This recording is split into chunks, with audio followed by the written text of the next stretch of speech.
Hi all అందరికీ నమస్కారం. ఈ వీడియో చూసే ముందు ఓం నమః శివాయ అని కామెంట్ చేయండి. మీ ఇల్లు డబ్బుతో నిండిపోవాలి అని అనుకుంటున్నారా? అయితే ఈ సమయంలో మీ ఇంట్లో దీపం వెలిగించండి. మీకు ఐశ్వర్యం లభిస్తుంది. హిందూ సంప్రదాయంలో దీపం వెలిగించడం చాలా ముఖ్యమైన విషయంగా భావిస్తారు. ఇంట్లో దీపాన్ని ఏ సమయంలో ఏ దిశలో వెలిగించాలో ఈ వీడియోలో మనం చూసేద్దాం. సాధారణంగా బ్రహ్మ ముహూర్తం సమయంలో మన ఇళ్లలో దీపాలు వెలిగించడం చాలా ప్రత్యేకం.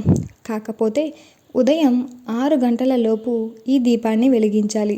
కనీసం సూర్యోదయానికి ముందే వెలిగించడం మంచిది.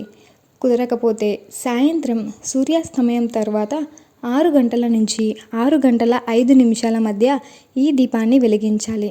ఉదయం సాయంత్రం దీపం వెలిగించడం చాలా మంచిది. ఇంట్లో సంపదతో కూడిన సంతోషకరమైన వాతావరణం కూడా ఉంటుంది. ప్రతిరోజు ఇంట్లో ఈ దీపాన్ని వెలిగించి మన ఆర్థిక ఇబ్బందులు తొలగిపోతాయి.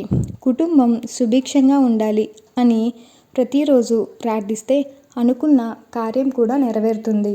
ఇంట్లో సంతోషకరమైన వాతావరణం ఉంటుంది. హోప్ యూ ఆల్ గైస్, మీకు ఈ వీడియో నచ్చినట్టయితే please do like, share and subscribe to my channel.